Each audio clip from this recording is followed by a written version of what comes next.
만약에 누군가가 수치로 도대체 몇 시간을 공부를 해야 말문이 트이냐라고 저한테 물어본다면 저는 1000시간, 딱 1000시간만 하면은 말문이 좀 트일 수 있다라고 말씀을 드릴 수 있을 것 같아요. 여러분 안녕하세요. 영어 강사 레온쌤입니다. 자, 오늘은 제가 학생한테서 이런 질문을 하나 받았어요. 선생님, 도대체 몇 시간을 공부하면 영어를 잘 말할 수 있게 되나요? 라는 그런 질문이었는데 사실 이 질문은 굉장히 추상적이고 또 어려운 질문인 것 같아요. 왜냐면 사람마다 그 역량의 차이가 있죠. 학습의 차이가 있고 또 몇 시간을 딱 공부하면 말문이 트인다라는 그런 절대적인 수치화된 기준이 없기 때문에 굉장히 좀 답변하는데 애를 먹었는데 문득 제가 캐나다에 있을 때 겪었던 경험이 생각이 났습니다. 그래서 저는 과연 몇 시간을 공부를 했고 언제쯤 말문이 트였는지를 공유를 할까 합니다. 때는 2006년이었던 것 같아요. 제가 군대를 간 시기가 2006년이었는데 2008년에 이제 제대를 하게 된 거죠. 근데 복학 시기를 제가 놓쳤습니다. 5월 군번이었거든요. 근데 복학은 이제 9월에 해야 되니까 그 남은 5개월, 4개월에서 5개월 정도의 시간을 제가 무의미하게 보내고 싶지가 않았어요. 그러다가 문득 든 생각이 과는 영문과인데 아직 한 번도 해외를 나가본 경험이 없기 때문에 한번 이참에 어학연수를 한번 가보자라는 생각이 들더라고요. 그래서 부모님께 말씀드렸더니 부모님이 다행히도 비행기 표와 한 100만 원 정도 비용을 이제 저한테 서포트를 해 주시더라고요. 무작정 티켓을 들고 날아갔습니다. 자, 1차 관문은 바로 이미그레이션에서 있었는데요. 제가 알기로 그 외국에서 특히 캐나다에서 한 달 정도 지내려고 하면 통장 계좌에 약 1000불 정도가 찍혀 있었어야만 했어요. 그러니까 1년 정도 있으려면 약 12,000불, 즉 10,000불 이상의 금액이 통장에 찍혀 있어야 안전하게 이미그레이션을 통과할 수가 있게 되는 거죠. 근데 저는 달랑 100만 원 들고 일단 왔습니다. 그래서 자, 일단은 이미그레이션에서 줄을 딱 섰죠. 그리고 제 차례가 됐을 때 아니나 다를까 이걸 물어보더라고요.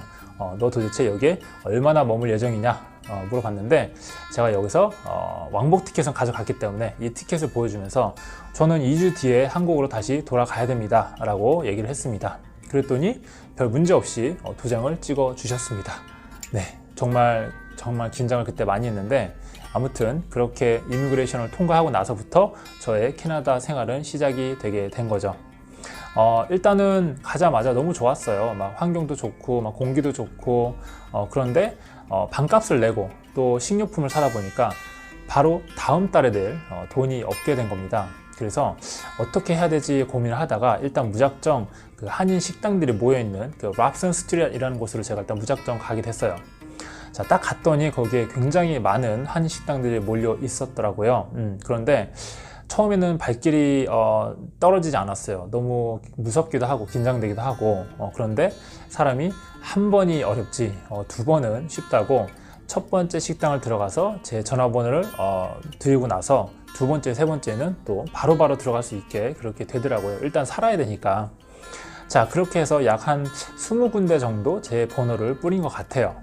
그런데 그 많은 곳 중에서 달랑 한 곳에서 전화가 오게 됩니다. 그래서 그분들이 하시는 말씀이 자, 지금 당신이 워킹 홀리데이 비자도 아니고 어떤 일을 할 수 있는 비자가 아니기 때문에 당신한테 우리가 전액 시급을 지급을 할 수는 없다. 그런데 절반만 주겠다 라고 얘기를 했어요. 그런데도 일을 하겠느냐 묻더라고요. 그때 시급이 아마 시간당 6.5불인가 7불 정도 됐었던 것 같아요. 근데 저는 선택의 여지가 없었기 때문에 일단은 하겠다고 흔쾌히 응하게 되고 그때부터 일을 시작을 하게 됩니다.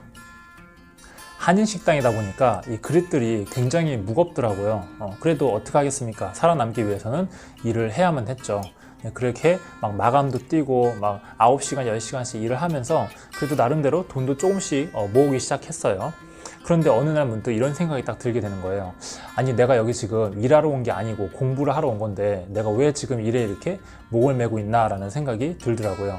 그리고 가장 무서웠던 게 제가 한국에 돌아가게 되면은 분명히 친구들이 너 영어 한번 해봐 라고 물어볼 텐데 저는 그게 너무 무서웠어요. 네, 그래서 그 다음날부터 제가 무엇을 했냐면 아침에 일어나자마자 일단은 코리아 헤럴드라는 사이트에 접속을 하게 됩니다. 네, 물론 CNN이나 이렇게 다른 영문 사이트로 들어갈 수도 있지만 거기는 솔직히 말하면 제 실력으로는 커버가 안 되는 너무 어려운 그런 수준이었기 때문에 저는 우리나라와 이렇게 문화가 똑같고 그거를 단순히 영어로만 바꾼 코리아 헤럴드라는 사이트를 들어가게 됐죠. 자, 그래서 기사를 하나 선정을 하게 됩니다. 기사를 선정해서 그 다음에 제가 한 것은 처음부터 끝까지 그 기사에 대해서 모르는 단어나 표현들을 전부 다 한번 정리를 했습니다. 네, 요것만 해도 한 2시간 정도 소요가 되더라고요. 자, 그 다음부터 한 것은 그 정리한 내용을 바탕으로 제가 그 내용을 보지 않고 제 나름대로의 방법으로 서머리를 한번 영어로 해보기 시작했습니다. 처음에는 이렇게 하다가요, 나중에는 조금 익숙해져서 이제 일어서서 거울을 보면서 제가 마치 앞에 청중한테 발표를 하는 듯이 그렇게 영어로 한번 서머리를 해봤습니다. 자, 이런 식으로 하루에 약 5시간씩 제가 하루도 빠짐없이 공부를 하게 되는데요. 자, 그럼 우리 여기서 간단하게 한번 계산을 해보도록 합시다. 자, 하루에 5시간이니까 일주일이면 몇 시간인가요? 그렇죠. 25시간이 되겠죠. 그러면은 한 달은 4주가 되니까 간단하게 계산하면 그렇죠. 한 달에 저는 100시간 정도를 영어로 말하는 공부를 하게 된 겁니다. 자, 1년이면 12달이죠. 그러면은 약 1200시간이라는 계산이 나오는데 사실 주말은 공부를 하지 않았고요. 그리고 또 게을러서 안 할 때도 있었고 또 몸이 굉장히 아파서 또 며칠 쉬었었던 적도 있었습니다. 그래서 그런 것을 다 제외하고 한 200시간 정도 제외를 하니까 약 1000시간 정도 공부를 했다는 계산이 나오더라고요.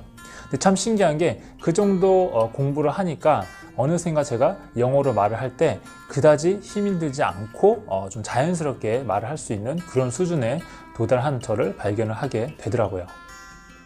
제가 지금 영상에서 이렇게 가볍게 얘기를 해서 그렇지 그 당시에는 정말 너무너무 힘들었어요. 이게 일어나서 컨디션이 정말 좋지 않았는데도 불구하고 막 억지로 그렇게 하는 그런 경우도 있었고요. 또 말을 너무 많이 하다 보니까 막 입에서 막 단내가 나는 그런 경우도 있었고 또 서서 말을 하다 보니까 막 현기증이 나서 막 앉아서 이렇게 하는 경우도 있었고요. 정말 굉장히 힘든 시간이었어요. 그런데 자기 자신과의 싸움이라고 생각하고 저는 꾸준히 그 5시간 시간을 이겨냈었던 것 같습니다. 사실 이 이야기를 제가 수업 시간 때 가끔 해드리곤 해요. 그런데 1000시간이라고 하니까 학생들이 도대체 1000시간이 어느 정도의 시간이냐라고 이렇게 물어보시더라고요. 근데 1000시간은 정말 여러분 어마어마하게 많은 긴 시간입니다. 자, 제가 예전에 종로에서 이렇게 뭐 실명을 말씀드려도 되는지 모르겠지만 그 한영민 어학원이라는 그곳에서 그 한영민 선생님께서 하셨던 아주 인상 깊은 그런 멘트가 있었어요.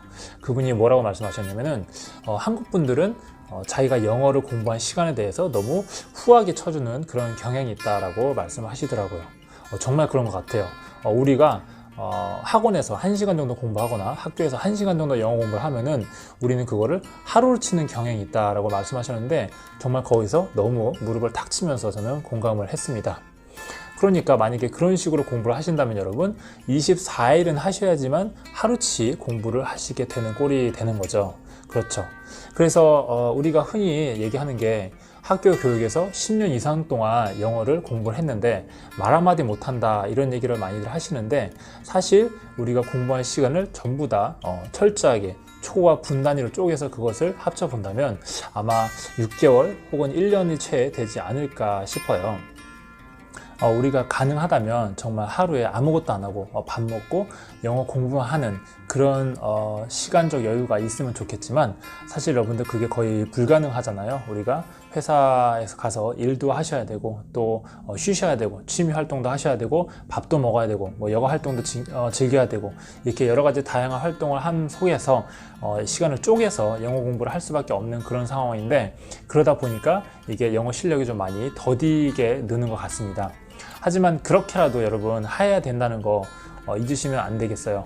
만약에 이래서 안 되고 저래서 안 되고 각종 이유를 갖다 붙이면서 영어 공부를 하지 않으시면 영어는 평생 늘지 않으니까 여러분들 하루에 5분이라도 좋으니까 좀 꾸준히 이렇게 매일매일 하시면서 그 누적의 힘을 좀 믿어 주셨으면 좋을 것 같습니다. 자, 영상 정리를 하도록 하겠습니다. 만약에 누군가가 수치로 도대체 몇 시간을 공부를 해야 말문이 트이냐라고 저한테 물어본다면 저는 1000시간, 딱 1000시간만 하면은 말문이 좀 트일 수 있다라고 말씀을 드릴 수 있을 것 같아요.